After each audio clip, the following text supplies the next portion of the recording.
સુરતના અમરોલી વિસ્તારમાં મોપેડ ટકરાવવા બાબતે ઝઘડો થયો અને આ ઝઘડામાં એક યુવાન પર ચપ્પુના ઘા ઝીકી દેવામાં આવ્યા હતા।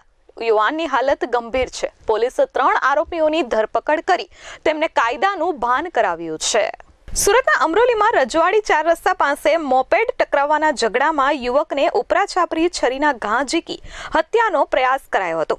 પોલીસે 3 લોકો સામે ગુનો નોંધી અટકાયત કરી હતી। કોસાડ આવાસમાં રહેતા અક્ષય ઉર્ફે વાંગો દીપક ગવઈ હીરાના કારખાનામાં કામ કરે છે। ગત તારીખ 30મીએ સાંજે ભાઈ રવિના મિત્ર મયુર લોનારીએ જણાવ્યું કે રવિને કોસાડ આવાસમાં રહેતા શિવમ, સમીર અને સુમિતે ભેગા મળી માર માર્યો છે।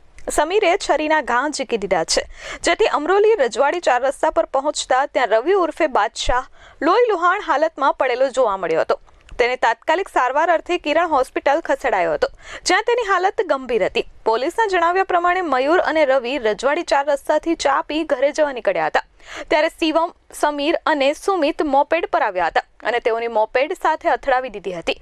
રવિ અને શિવમ વચ્ચે બોલાચાલી પણ થઈ હતી। ત્યારબાદ આ ઝઘડામાં ઉશ્કેરાઈ સમીરે ચપ્પુ કાઢી રવિને ઉપરા છાપરી ઘા ઝીકી દીધા હતા અને ડિક્કા મૂકીનો માર માર્યો હતો। ઘટનાને પગલે તેને ગંભીર ઈજાઓ પહોંચી હતી।